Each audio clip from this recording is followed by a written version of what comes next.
Hey y'all, so I'm gonna share a video with you today, and I'm gonna be looking over here because I'm reading what I had screenshot. So I was watching a video by mental healness, and one of the videos I watched was called "How to Stop Going Back to a Narcissist," and he said you have to tell yourself the truth about the relationship, not the story the narc gave you, but what you know deep in your heart. And that's where you start with, healing and preparing yourself to walk away from the narc. And I'm telling you, before I even seen this video, that's exactly where I landed. That's exactly where I was at. And I'm telling you, I was in the shower.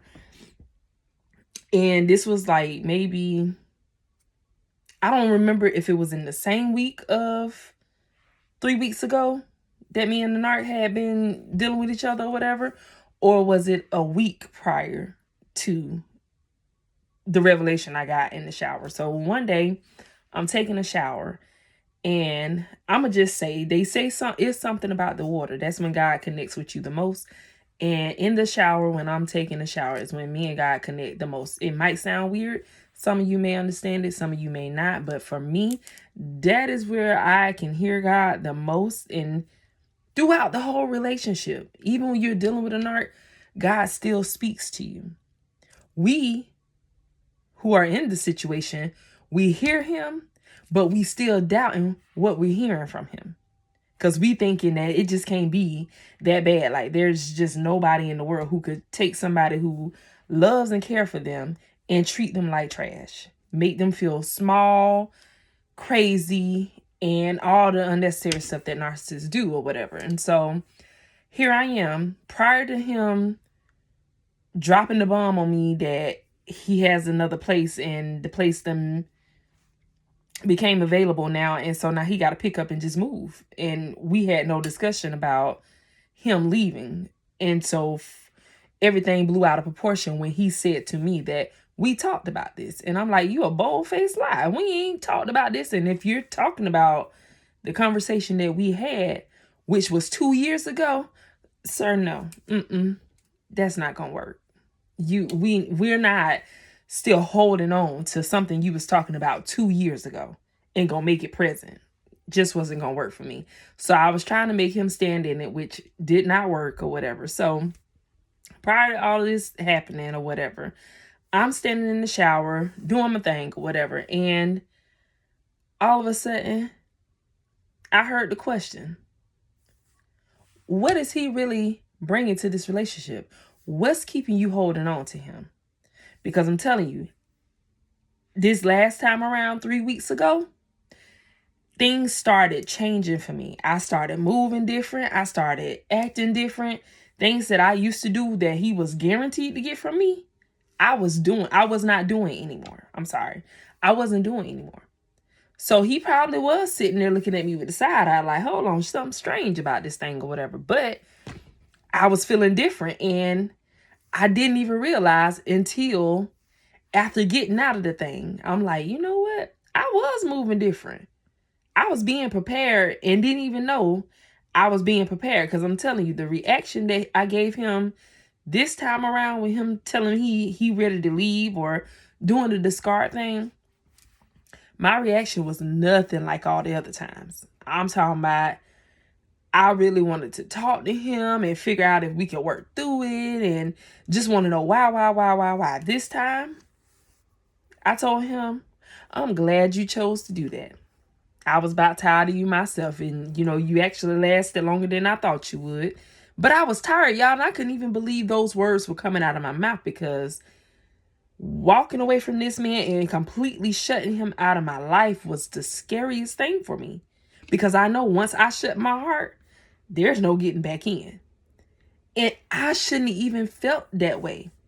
I shouldn't have been scared for him, but I was, because I cared about him. I loved him like that or whatever. So, oh, sorry. Excuse me, y'all. That was so disrespectful. I'm sorry. But so here I am, scared that he gonna miss out on me if he keep on playing these games, because I told him prior to coming back into the relationship, sir, this is it. This our last rodeo. I don't have no more chances for you. I don't have no more times for you to come back and tell me all of these wonderful things you gonna do to make things right this time. I don't have time for it. So,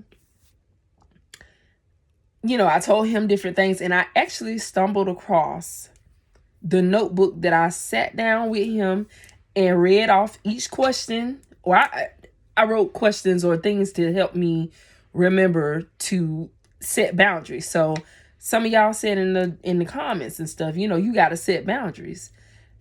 Boundaries might be a real good thing, because you know what? The boundaries I set, I guess, ran him right out the door. So if you want to get rid of a narc, set boundaries. Yeah. Set ones that they can't live up to, I guess, because I did set boundaries and he did walk right out the door. So that's another video though.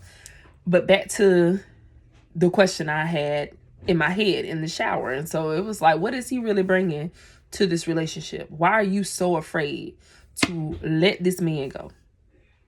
And when I thought about that thing, I was like, you know what? Other than the attitude, some sex, and a little bit of money, nothing really, because there's no compassion really.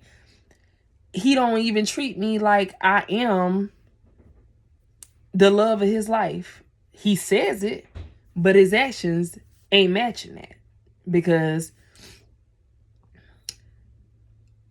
a whole lot of things started getting revealed to me 3 weeks ago with dealing with him. Like, I was able to call out different things, and I'm telling you, I tell him all the time, when you start moving funny, I know when you up to no good. It's just a thing. He showed it to me too many times. 4.5 years, and you done been in a relationship, and you ain't kind of learned somebody to the back of your hand. Something wrong. And then again, I'm gonna say it ain't, but it is. You done been in it with a narcissist. Eventually, things start coming to a light. It go over our heads at first, but then when we get to the end, when we're done, it all comes back, and now you can put the puzzle together to show yourself that you really was not crazy. I can call out everything that man was doing, and I only assumed my gut was telling me stuff, and a lot of times I was ignoring my gut feeling. My gut telling me this man is cheating on you, but my heart is telling me no, he care about me too much. He ain't gonna be cheating on me. He sit here and pretend, because like the one I dealt with, he must have thought he was the finest thing in the world, because I'm gonna tell you, this man will walk in a building and he stands to the door like he waiting on somebody to make eye contact with him when he walk in the building, and he want to make sure everybody see him when he walk in.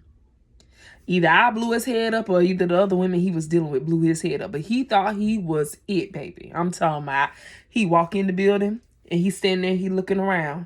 Like, y'all don't see me in here? The king is here. Like, that's the energy that I felt like he was giving when he was standing to the door. I mean, he got to help the door close.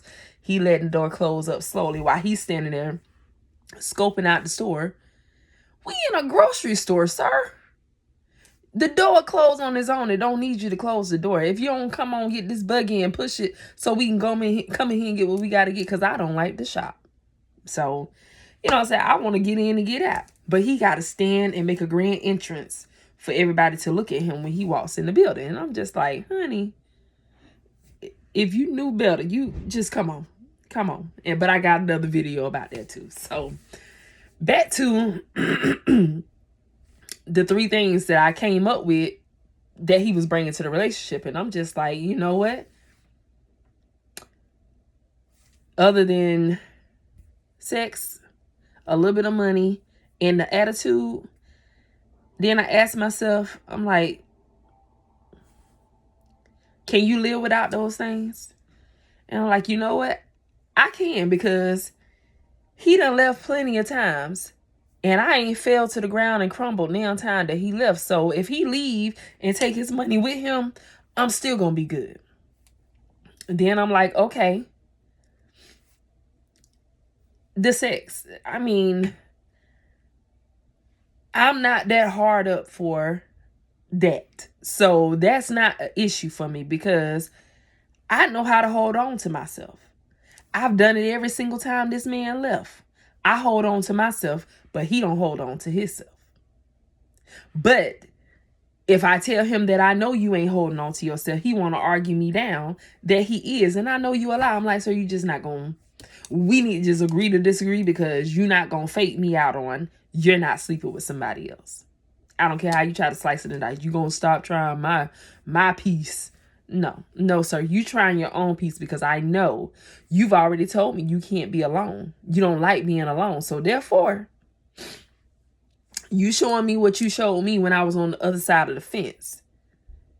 Even though you was with somebody else, you was still trying to run back here to lay up with me. So therefore, you don't want to be alone and you got to have that at all times. So you're not fooling me or whatever. So I'm telling you, it was just like when those questions came up, something in me changed. And I mean, even if you need just a little bittiest little thing that'll turn you off from these people, take it and run with it because it's there for a reason.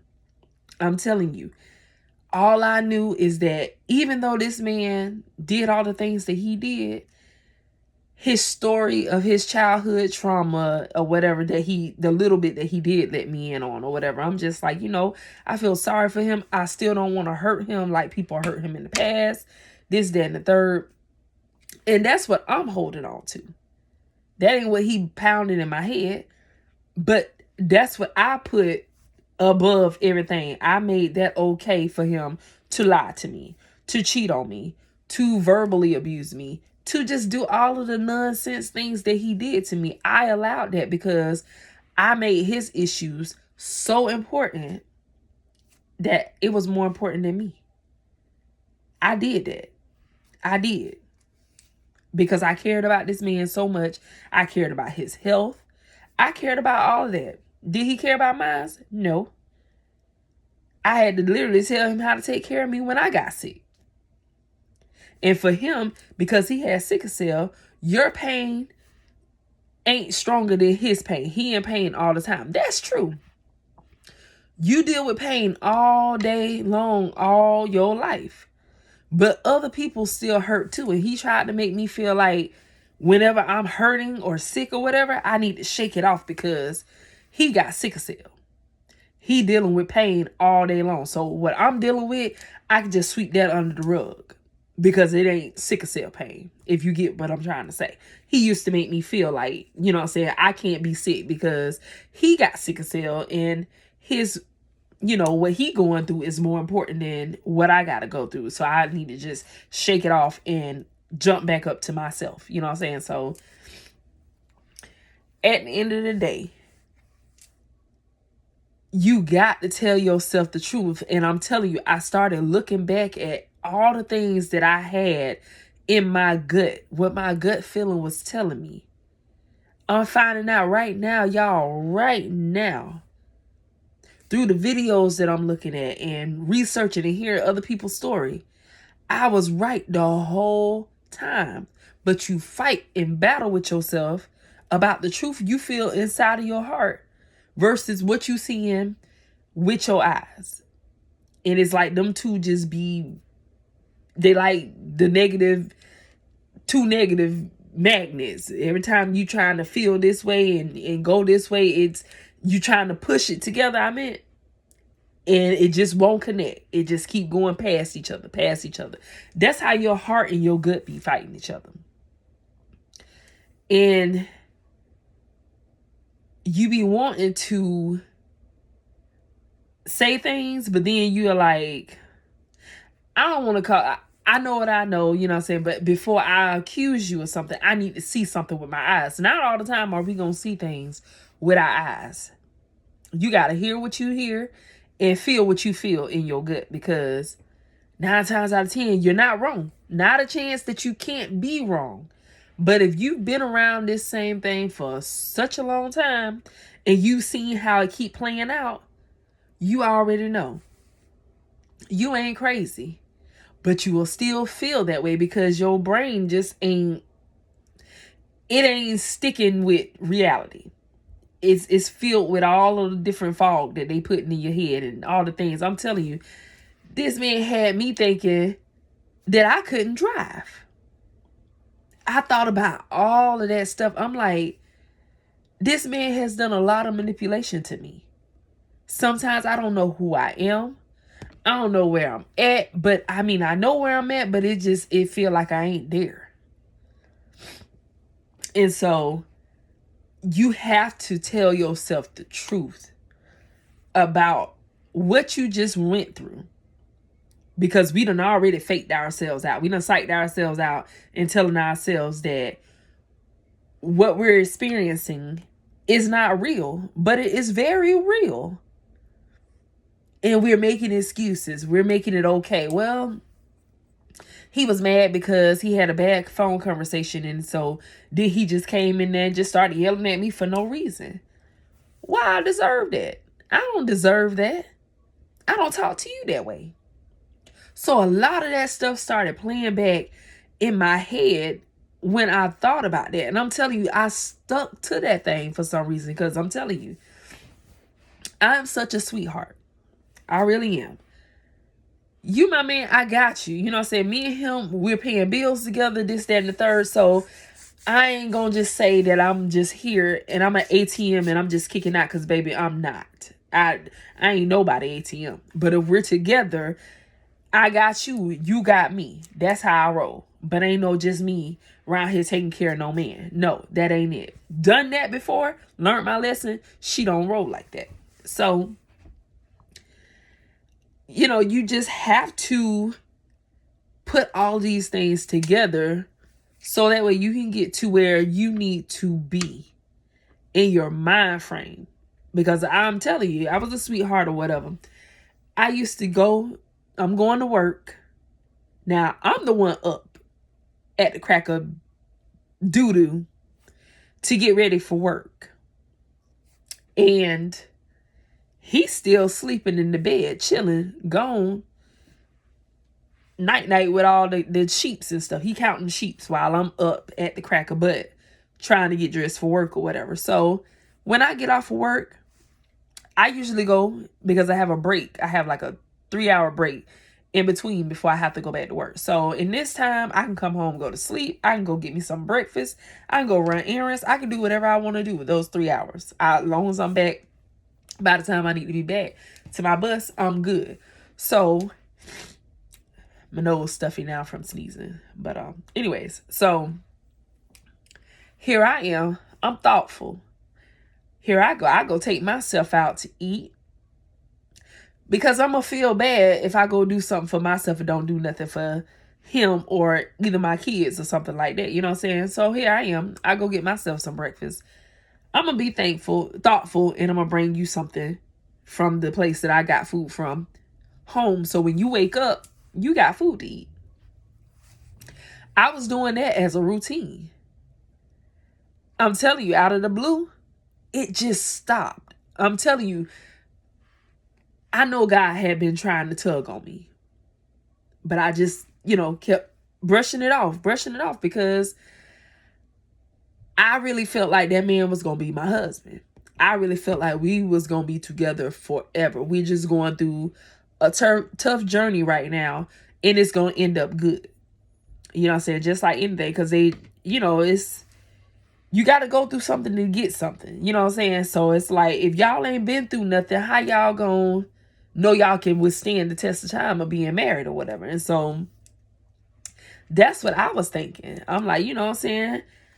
I'm going to fight for this relationship. So that way we'll know that we'll be able to fight through our marriage or whatever. So anyhow, I stopped doing a whole lot of stuff that I was just doing out of the kindness of my heart. And he would say little smart remarks or whatever, but it didn't move me like it normally would, because if he said something to me about me getting something to eat without bringing him something home, I would really feel like crap. Like, dang, I knew I should have brought him something home. Now look, now he making me feel all bad or whatever. I didn't let none of that faze me, because you know why? Something that happened plenty of times happened that one last time that I actually thought about bringing him something home to eat. And he made me feel like crap for doing it. So here I am. I go get myself something to eat. I sit and dine in, eat my food, and I order him something to bring him home. Okay? The last time I did that, I brought him home some food. He was actually woke when I got back home. So I bring him his food and I hand it to him. You know what he did? Because he was in the bedroom. He walked over to my side of the bed. I walked over to his side of the bed, handed it to him or whatever. So now he walks over to my side of the bed. And he sits the food down on my dresser. I'm like, so what, you don't want it? He's like, I didn't ask you for no breakfast. So he in one of his moods when he wake up. Like I said, you never know who you gonna get when they wake up in the morning time. So he was in one of them phones that morning. So I bring him the food, hand it to him. He walks back on the other side of the room and puts it on the dresser. And clearly that means he don't want the food. So I'm like, what? All right. I won't spend not another dime on no breakfast. Because you ain't going to eat the breakfast. So then I ain't going to worry about it. I just won't bring you nothing home. So now I started doing that. Now he like, dang. He on a good morning this time. Dang. What you had for breakfast? Oh, I had some Waffle House. I had me the pancakes, the bacon, the eggs, the grits, the hash brown. I did it up. Boy, I'm full. You know what I'm saying? And so now he's sitting there like, so you ain't think about me. I'm like, the last time I thought about you, you handed me the food back. So it was a waste of daggone money because the kids was at school and there was nobody else here to eat it because I would have gave it to one to my sons or whatever. So he's sitting here now. He want to make me feel bad because I didn't bring him nothing. Sir, I'm not bringing you nothing else in the morning times. You would definitely get dinner. But breakfast? I ain't wasting no more money. But before then, I would do it. And he's done that to me plenty of times. And I ain't never felt that way before. I just always get it, put it in the microwave. And then sometimes he'll come and eat it. Sometimes he'll throw it in the trash. This time around, I was like, oh no. Nope, I'm not gonna go waste my money no more. Nope, you don't like breakfast, so therefore I'm not gonna bring you breakfast. You will definitely get dinner though. So, you know, it just was a lot of things that took a turn for me the last time around. The things that I put up with before, I didn't really put up with it in the end. And when he said he was ready to go, I was ready for him to go at it anyway because I felt like it was coming on anyhow because you starting to move different. I'm telling you, when you've been with them long enough, you know how they moving. And you done seen this too many times for you to sit there and keep ignoring it. It took me a long time to get here, y'all. 3 weeks ago. It was a build up to it. But 3 weeks ago, I stood on business. Ain't that what they saying nowadays? Yeah, I'm standing on business. I meant that. Because I told him prior to coming back into the relationship, this your last straw. And you ain't got too many times to mess up, sir. One wrong move. It's a wrap. I wasn't playing. Thanksgiving Eve. That was that one wrong move for me. I shut it down. I shut my heart down. And at that point, I was scared too. But I still, in the end, I was really tired. Because I'm telling you, I done did this with this man so many times. And then it took one person to come on and say, look up a narcissist. Because I'm telling my story and they understanding certain things that I'm going through. It sounds narcissistic to them. And I'm telling you, when I looked it up, that was the fire that I needed under my behind to go ahead and make that decision. I don't know how it's going to happen for you, but it's going to happen. But tell yourself the truth and not the lies that they fed you. Because I'm telling you, we get caught up in their lies. It sounds so believable. It's like, wait, they can't be lying. They can't be just doing this stuff for no reason. So follow your gut. Don't deny your gut. If your gut telling you something fishy going on, you better believe it. Investigate it and figure out what you need to do. But in your time, when the time is right for you to move on, you gonna move on. You feel stuck now, but you gonna move on. Trust me. I was there. I was stuck. Honey, I'm telling you, don't say the word. Maybe you just need to cut him out your life. Them words right there would have cut me like a knife prior to this. Those are scary words to me, to my stomach. But not no more. I can say it bold and strong. It's a done deal. Game over. I'm dizzy. I'm getting off the merry-go-round. You can keep all your lies, your cheating, all the games you play, all the women you got. You can have all of that. I choose me and I choose peace. Choose you. Choose you. I'm telling you. Choose you. It feels good right now. And I know I ain't even in the thick of it yet. But I promise myself to remain strong in it, as strong as I can be. And as long as I keep praying, baby, I'm going to fly past this little test like it ain't nothing. And I believe that. So y'all have a good old night. Thank y'all.